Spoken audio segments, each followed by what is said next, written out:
companies who decide to do this themselves is they need to do the due diligence and look at the best-in-class connected worker solutions, and they need to make a choice whether they can spend the make or buy. And often, to get the best-in-class, you have to buy.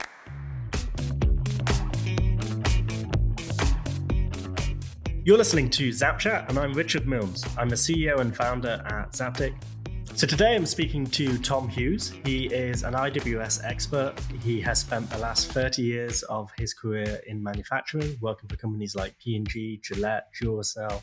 I think the world needs to hear from Tom because he is somebody who's lived through a period of complete manufacturing change, starting up from where he was in a very manual process that's slowly become more automated, being part of the P&G IWS journey for so long and then becoming an advocate for it. I think he's got a lot to say about the past, the present, and the future. Tom, I'm going to let you introduce yourself, but I am sat here today with Tom Hughes. And I would love to hear from you, Tom, a little bit about your background, where you started, and where you are today. Yeah, hi, Richard. This is really quite exciting to go through this process. So thank you for the invite. Where do I start? So 42 years in manufacturing. That sounds a lot. Many different careers and many different companies. Started from very humble beginnings in the pharma industry back in 1979. That sort of shows my age. And went through various different forms of companies, whether it be pharma, food, and then found myself in 2005 part of a buyout for Procter & Gamble. And at that point, I learned the Procter & Gamble Integrated Work System, which I'll talk about in a second. So I'd love to hear more about your time that you spent, in China with Duracell and the projects that you worked on, and a little bit more about what you achieved while you were there.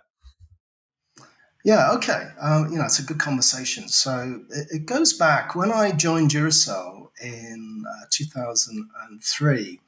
I was working in Wrexham, and that was making hearing aid batteries. And at that time, we were a fully lean integrated Six Sigma site. So I had work cells, I had value stream mapping standard work, I had full-time lean manager, everything you would expect from an operational excellence system.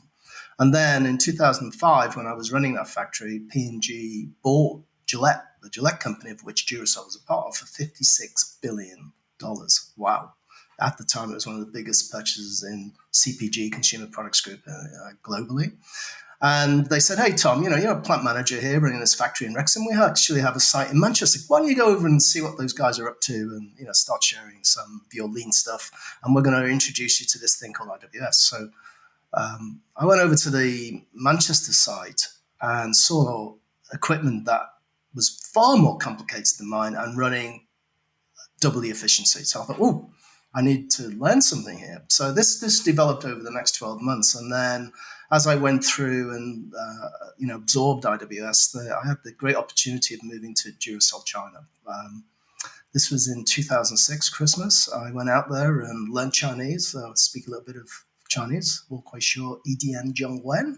So, and at that time, we were buddied up with the Huanpu factory in China, which was one of the top 10 most advanced manufacturing facilities in the world, not just in P&G, but outside of any CPG company. So now here we go, from Wrexham, small factory, 200 people, working in a factory of 700 people, making 1 billion batteries a year. And I have one of the best factories in the world, 25 kilometers away from me, that I can learn from about the integrated work system.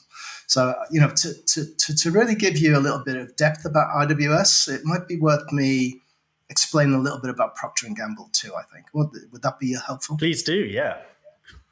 Yeah, one of the things with Procter & Gamble is when I joined them, you become, a P&Ger and you learn to love the company because they have some fundamental purpose, vision and principles that they follow. And it doesn't matter if you're in marketing, you're in sales, if you're in, manufacturing, we all follow the same principles. And it starts with people first. The people are always put at the front of everything we do.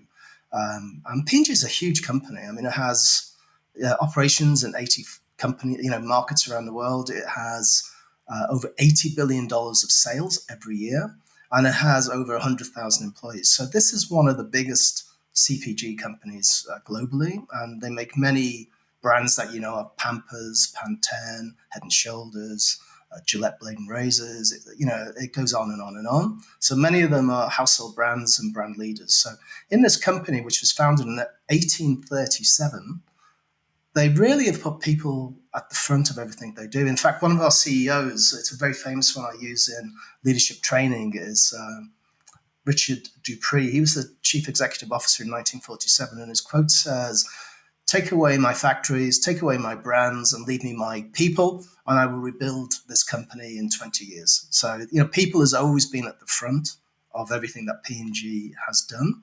And they've also been recognized by Gartner as masters of the supply chain. And what that means is that they were winning the most effective, productive supply chain award so many times, they created a new award called Masters so that they wouldn't win it all the time. So now I think there's Apple, Procter & Gamble, and maybe one other company who is in that category. So here we go. I joined from this Lean Six Sigma company who was leading edge in Lean at the time and cellular manufacturing. And I go into Procter & Gamble and I find a company and factories that are running much better than mine. So I had to learn and I had to be humble, and I had to really figure out how I could take the P&G operational excellence system into my factories in Duracell, and that's what I did. So that's a little bit about P&G. I'd love to understand, what is IWS and where did it come from? And before IWS, what were you using?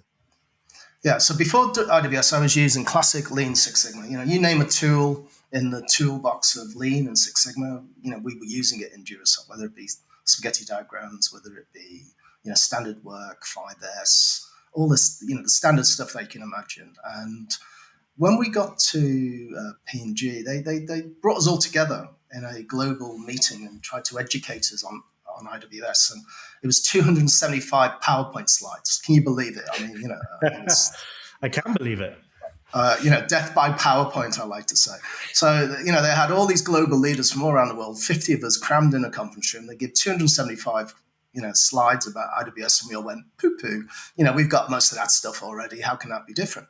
But it was only then when they picked us all up and took us around some of their factories, and Wanpu was one of them in Guangzhou. We just couldn't believe the numbers. We actually didn't believe it so much. We thought they were hiding people from us, and they were underreporting their OEE and their minor stops. So they had equipment that was running, 6-8 hours between an unplanned stop. They had no breakdowns in a shift. I mean, this is like almost, magic to manufacturing people. How can you run your line without any stops? So IWS became a passion of mine, and I decided to become the first leader in Gillette to take my factory through a full conversion from Lean Six Sigma into the IWS culture and system. And so, I mean, where did IWS come from? It really comes from, well, actually, I mean, I found a book. Let me tell you a little story. So when I was part of my role in my last job, I was part of the global lead team for Procter & Gamble. And one of my roles was licensing IWS to external companies because many people in P&G have left P&G and gone to run and become COOs of huge Fortune 100 companies around the world. So when they take these companies on, they go, well, why isn't it run as good as P&G? And then people go, they don't have IWS. So can I buy IWS from P&G? And I was the one who set up that joint venture with EY to do that, to license IWS outside as part of my inside work with P&G. I created a joint venture. So where did it come from? It really came from back in 1947, there was a book. I wish I could show you a picture of it. It's called Work Simplification. And if you looked at that book today from P&G, it had many of the tools that people are still trying to talk about and learn today. It had spaghetti diagrams for optimization of changeovers and had standard work. It had 3 Ys instead of 5 Ys. It had 5W, 1H. I mean, plan, do, check, act, cycles. And this is in 1947, so post-war change, really trying to drive engagement of employees, empowerment of employees with great systems and standards to follow. So this is back in the 40s and 50s. And then it developed on from there and was refreshed periodically, even to a point when in the mid-2000s, we had a great work with Toyota. So P&G is based in Ohio. Toyota had a consulting company in Kentucky. It's across the Ohio River. We ended up working with one another for over 18 months to figure out who had the best operational excellence system. Could we share? Could we reapply? Where could we get some great information and ideas to reapply within our own business. And when we finished that process, we found, one, we needed to re-simplify our problem-solving process, which was fantastic. And Toyota found that the way we did education and training with our step-up cards was amazing, and they took that piece of know-how away. So we had a mutually agreeable and acceptable exchange of intellectual property. But the key thing was, when we both looked at our systems, we fulfilled a different need. So obviously Toyota, amazing company, driving automotive, driving sequencing of work, driving takt time. Whereas in P&G, if you think one line in P&G can change over every hour, and they have thousands of SKUs which are made to order in just-in-time manufacturing. It's a different type of system and responsiveness to the market. So even though we both have amazingly great operational excellence systems, we're both fulfilling and focus on different tools. So we had that engagement, and then we relaunched the IWS system, and we're now very heavily into driving the digitization of our systems. And this is the issue. And this is one of the reasons when I met you just over a year ago. I met you and Sandy, and I just retired from P&G 18 months before, after 7 years of global travel. And technology has moved on so much. You showed me the ZapTech system, the connected worker system. And I was like, wow, if only I would have had this system when I was converting Duracell back in 2006 and 7. Because to be honest, I had lots of whiteboards. We even put, white marker pens in the stock keeping units.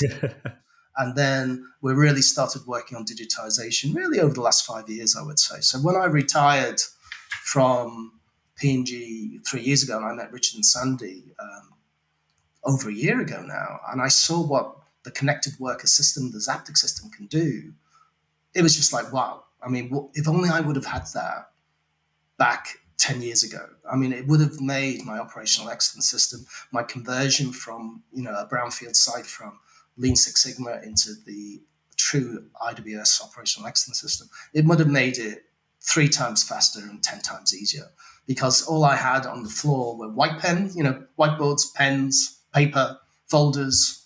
We started putting PCs on every line in a workstation, which was fantastic. But then if you're an operator on night shift trying to fix a problem and you want to get your 1-point lesson or your best way of solving this issue, do you go to the computer? Do you go to the bulk folder? Where do you find the last bit of work that was done? And so when I saw the ZapTech, the connected worker system, I thought, oh my word, if only we had that 10 years ago. And I'm absolutely convinced, and this is one of the reasons I'm so passionate about connected worker, that any company that is starting operational excellence, or even in the middle of it right now, because remember, I was a Lean Six Sigma expert and company, you will go faster if you have a connected worker solution, because you will have information at the fingertips of the people who do the work, the frontline workers. They will have it when they need it, what they need, how they can digest it, right on the line, and be able to use good information to make good decisions, which gives you great business results. That's the bottom line. We have to get this information in the hands of the people. And I don't see any reason why, given how people are so now familiar with their phones and the internet and, booking holidays and making appointments, using an intuitively based, app-based connected worker solution is going to be perfect in manufacturing, especially with the Gen Z and the new people coming in. I mean, how on earth can you attract people to manufacturing if you take a 18, 20, 21-year-old student and bring them into your factory and say, here's a piece of paper and a pen, go and do this checklist, go and follow this now. They'll just laugh at you. They probably don't even know what a pen looks like anymore. I mean, so we have to get a connected worker solution in the hands of the people. And sometimes that means bypassing actually the leaders, because it's often my experience of driving operational excellence globally through many different companies around the world is that it's often the leaders that are fearful. It's often the leaders that get in the way and go slow when the operators are just ready to go. I mean, it's incredible, really, the potential of people we have on the floor. Absolutely, and I absolutely love the people first approach in IWS. And it seems, from an outsider in, it's almost convergent evolution between the Toyota production system and the IWS system. I think it was the 40s that Taki Ono was developing that at Toyota. Simultaneously, P&G was working on it before then coming together in the year 2000 to sort of share notes, which is absolutely fascinating. But I think in both the systems, people are key. What's the right way, do you think, to engage people in IWS or lean change at the shop floor? Yeah, that's a really interesting process because, I'd done all the key things, Kotter's change management, Hoshin planning on a page, balanced scorecards, you name it. I've done it over the last 35 years and actually helped some companies develop their operational excellence system based on, knowledge and training and benchmarking. But in reality, to really engage, it's really quite simple. To really get operational excellence going, the top leaders need to change their mindset. They need to get involved, they need to role model, and they need to engage. And in P&G and in many books you would read, it's called servant leadership. Whereas, when I used to teach and coach people about leadership behaviors and norms, I would always say, how many people do you have working for you? And, many people, I'll have a room of 20, 30 people that say, oh, I have 50, I have 1,000, I have 100. And I would go, no, you have nobody working for you. You work for your people. And you can almost see, these vice presidents and stuff go, oh, well, yeah, I guess I do really, don't I? I said, yes, absolutely.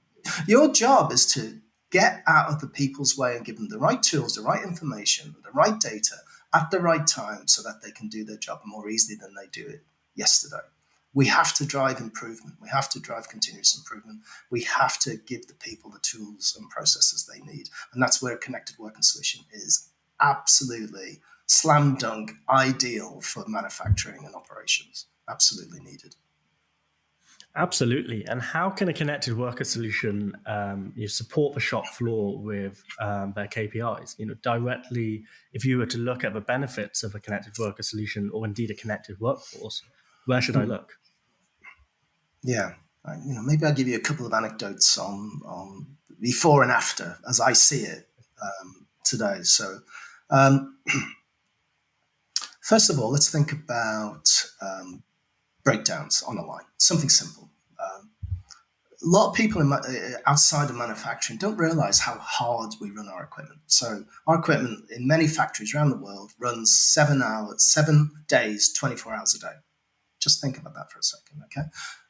How long do you run your car for? An hour a day. Maybe some people it's 3 or 4 hours a day. But, we are hammering this equipment 7 days a week, 24 hours a day.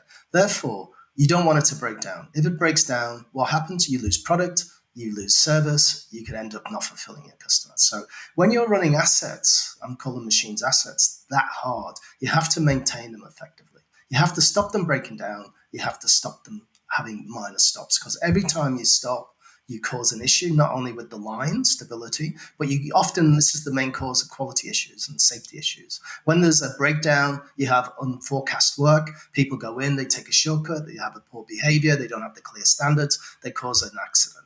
Or the instability of the line causing a forceful stop on a machine can cause a product transformation issue, and therefore you end up with a quality product on hold. So there we go with how can a connected worker system help. So on the basic level, the line stops, the operator, the frontline worker needs to know how to restart it. They also need to look at what were the common problems that have happened before. They also need to maybe talk to an expert from time to time or on a channel, see if they can get some advice. But really, they need to restore the base condition of the equipment as quickly as possible, because every minute of downtime, and these lines often run at 300-400 bottles. Think about a bottle for a second, a minute. So if you're down for 10 minutes, you've lost 3,000 bottles, which could be a pallet of product, which means that you may miss an order. Okay, so people don't realize that the keeping your line up and healthy is the most important thing we can do. And a connected worker system, by giving the right standards, some problem-solving trees, one-point lessons, which is how you share knowledge between people. And then if that works, then they can get the line up more effectively and quickly, and then everybody's happy because the customer gets the product at the end. So how can a connected worker system work? It gives the information at the point of use to the people who need it without them having to search for hours to find it. Second point is that many connected working systems now are integrating with the MES systems or with the historians or with the other, SAP, Maximo maintenance management systems. So wouldn't it be great if you had a single pane of glass where, if you had to raise a work order, you just went to one screen. You didn't have to walk half the factory to go to a work, a laptop, or, you didn't have to log on to multiple screens. So I think integration with other systems to enable you to put quality results in, safety observations, raise a work order for maintenance activities, raise defects, raise Kaizens, suggestions, all at your point of use. So you don't have to always walk away and create something in a different system or a different thing. A single pane of glass, I think, for connected worker systems is where we're going. Without a doubt, within the next 5 years, there's going to be the rise of augmented reality, and there's going to be more applicability of having these tools for you. And I'm sure the connected worker systems will really, facilitate wearables as well in the future.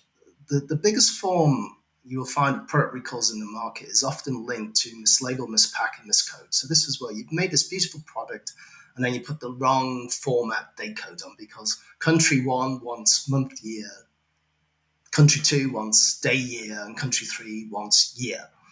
So it gets very confusing for the people on the floor. And often, if you go walk around a factory, you'll see on the side of the date coder, because the vast majority of them are not auto-linked to your SAP system, because that would be, or your MES system, that would be ideal if you could just download, your bill of materials and your code directly to your inkjet coding, and then it'll be poker yolk, so it'll never fail. But unfortunately, that's not reality in manufacturing around the world. So what you have is people have to physically go to that inkjet coder. They have to physically program in the right day, month, year code. And then they have to check the first product off as being coded correctly. And they often have to retain a sample to prove to quality that they've done it correctly. And a couple of times in my life, we've actually recalled product from the market because we had a significant failure in date, year, month. So I know that sounds strange, but that's the way it is, because when we went to the inkjet coder, we found on the side of the inkjet coder, in very faint letters, was the 4 different date codes we had. I mean, on a piece of paper, held on with sellotape on the side of an inkjet coder. I mean, does that sound like something that is quality manufacturing? Okay, no. And this wasn't in P&G, by the way. This was post P&G in my Gillette days. So if you had a connected worker solution, you pick your phone up, you can match up with your which order you're using. It can automatically tell you, if you haven't got auto loading of your inkjet coding, what the right date code is, what the right product is, and then you can take a picture of it. So why put this product on huge shelves, which someone comes around once a shift or once a day to look at, which the products are often scrapped as well, because they don't want to, your batch is already gone and they can't put it back in. So, you want the information as easy as accessible as possible. So, and a connected worker solution does that. Not only can you save product and waste, you can never have a problem and be able to match the labels and the text with the right date code by interfacing with your systems through a connected worker solution. So that's one Absolutely example, And people think about wastage as being, material issues or, something wrong with your upstream manufacturers. But, we're throwing product away sometimes because it's got the wrong date attached to it. You think from a kind of environmental point of view, it's crazy to think about that. And in quality, I mean, often you have to sample a product every 30 minutes. And many companies I've come across, they say, please take 5 samples and put it on the shelf. Yeah. So you take 5 samples, and some of these may retail at $5-6 a bottle or more. Just think about that. So $50 every half an hour, you put on a shelf, and then the quality people come around, they inspect and go, it's okay. What are they going to do with the product? Well, often what they do, they empty the contents out into reblend, and then the packaging material is thrown away. How is that going to help carbon neutral and our environmental compliance going forward? These things have to be turned into digital solutions and connected worker solutions. It's just so powerful. I don't think manufacturing people today of my age and my generation truly understand the power of a connected worker solution and how it can truly impact many key performance indicators, not just morale of the people because they have the right information at the right time, not just safety because you can record safety incidents and have them tackled, and not just quality where you can actually reduce scrap, improve yield, and drive the true customer service of your business. So. And I remember earlier on you were talking about IWS and the amount of paperwork that's required to go with it. And it reminds me, as a customer, we went to go see, and at one of their plants, it took them 20,000 pieces of paper every week just to run their lean system. Yeah, yeah. Yeah. I was fortunate for the last 7 years of my career to transfer IWS to some huge companies, and the one complaint I would always get from them is there's too much paper associated with this system. We love the system; it gives us incredible results. It engages our people.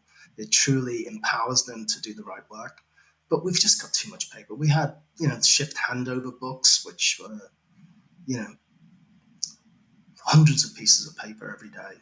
We have check sheets to do health checks on our daily management systems. We just went on and on and on.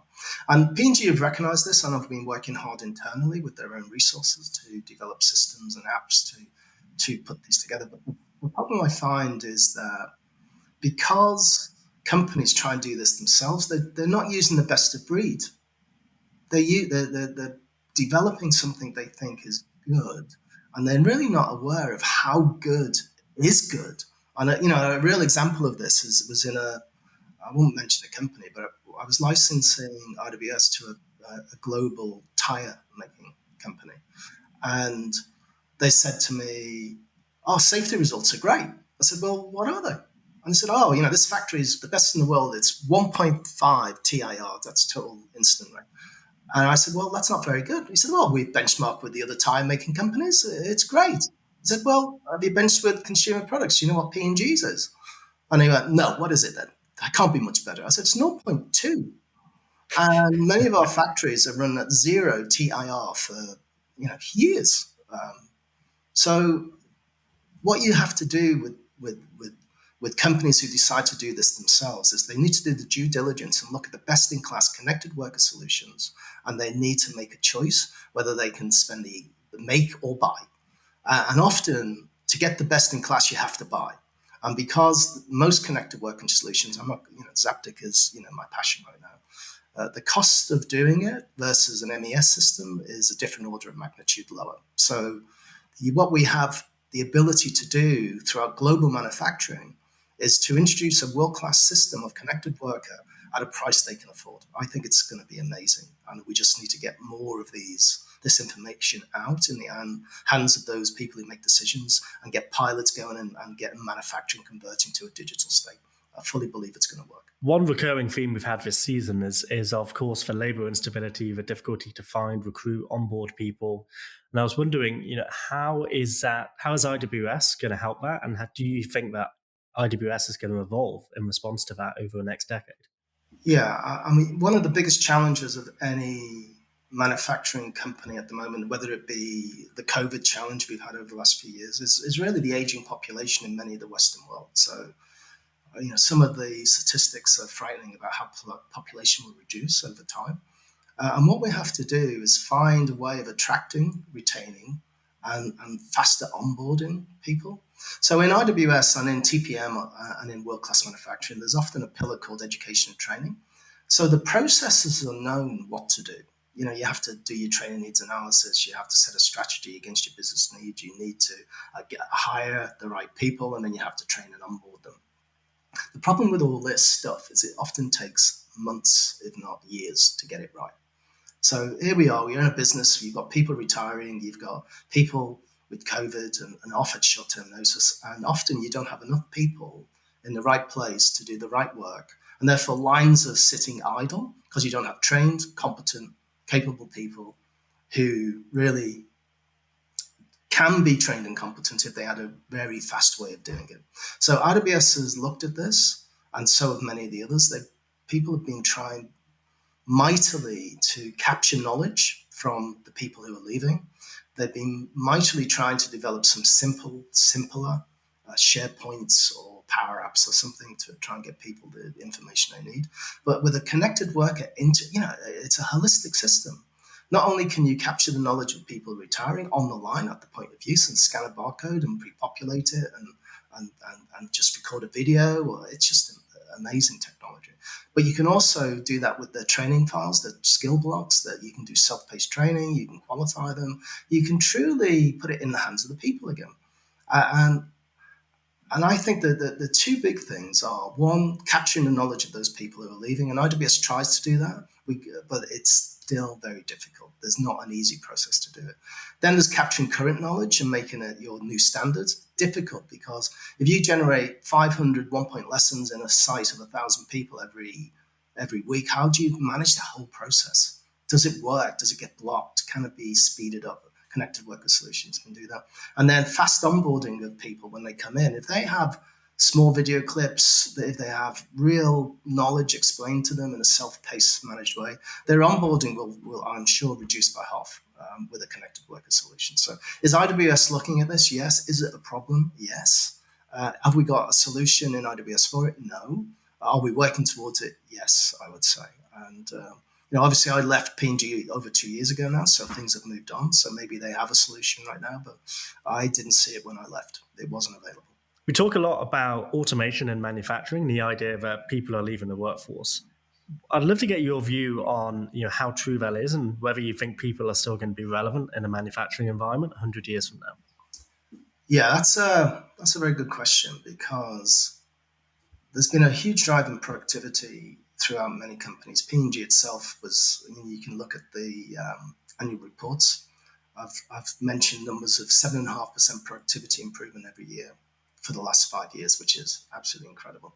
Does that mean people go, or it's all been done by automation? No, it doesn't. It means that the work process and the work they do has been more efficient. So if I look at, give you another anecdote. So I looked at pharmaceuticals and food factories in my role as licensing IWS with Ernst & Young, EY. And we found that pharmaceutical businesses often run about 25% OEE, overall equipment effectiveness. So you put your product in, you run your lines, and you get your product out. And if you think 100 is the ideal, P&G runs an average of 85% OEE. Pharmaceuticals are running at 25%. So here we go. You're running, in theory, 4 more factories than you have to versus P&G. Well, 3 actually, if you do the maths. So productivity is not just about people. It's about making your processes run more effectively. That's the first thing. And if you have a connected worker solution and you can drive your OEE from 25 to 50%, or let's hope 75% and above, you're going to need less assets to run. And then, therefore, what do you do with the people? First of all, and this is an important point, if you have your assets running at base condition and running at 75% OEE, when you want to automate them, it's much easier to do so because you have a stable base condition in place. But now you've got some people. So if you're running your lines now and they're creating 3 times more product with the same number of people, you've got productivity increase. It's incredible. So what do you do with the people? There's a couple of things you can do with them. The first thing you do is you try and find new products and new volume to allocate them. So you bring a new line in or a new product and you transfer people on block, and you say, right, we're not going to let any of our great people who've spent 10 years training go. We're going to actually move them into our new product to drive new volume and new business for the same number of people. True productivity. Automation is going to come in, and without a doubt, it will mean that some people will not be required because not every business can grow. So what most businesses do when that happens is that, obviously they let people retire early, but why would you let somebody with 30, 40 years of experience retire without capturing every ounce of knowledge they have? And what systems do we have today in most manufacturing facilities to do that? We don't. We have somebody writing something down. They create a little logbook. They might write a spreadsheet. So wouldn't it be great if we could capture video clips of that person talking passionately about the work they do, take you to the line, video you what you do, so that can then be used and passed on to the generations to come. So automation will definitely, and robotics will come in, but the role of the operator, the frontline worker, will just change. It will go from being a material feeder or machine feeder, which is, let's face it, if you're running at 25, 30% OEE, you're doing a lot of feeding of materials and a lot of unblocking of stops. So once you get to a level of 75 and 80, you give the people more time to think, so they can do more on improvement. You can get them engaged in new product introductions. You can get them with capital upgrades. You can get them to really look at the automation to make sure it's designed for manufacturing. Because automation is perfect, but it still needs to be maintained. It still needs to be inspected. It still needs to be cleaned and still needs to be lubricated. So there's always going to be a need for people. And even in some of the advanced P&G factories, we have what's called a lights out program. Now, this sounds crazy. So we have some lines around the world which are piloting for the last year or so where there's no lights in the factory. They turn them off, and it's only one or two lines in a couple of factories around the world, but this line is run totally automated and there's no people there full time. But what there is an inspection route and a call to action every 2 hours, I think it is, where a operator, a technician is now running 2 or 3 of these lines and comes and inspects the line effectively at their critical control points to make sure it's running on center line, there's no defects being created. And if the machine stops, it automatically alerts the operator, the frontline worker, to come and help me, basically. So the machine is telling you what the problem is, not you assessing what the machine is. So automation will come. It will require less people. But to be frank, if I look at globally, I must have visited 200 factories in the last 5 years. I would say probably only 2 of them would be totally automated 10 years from now. So there's a long runway ahead of us.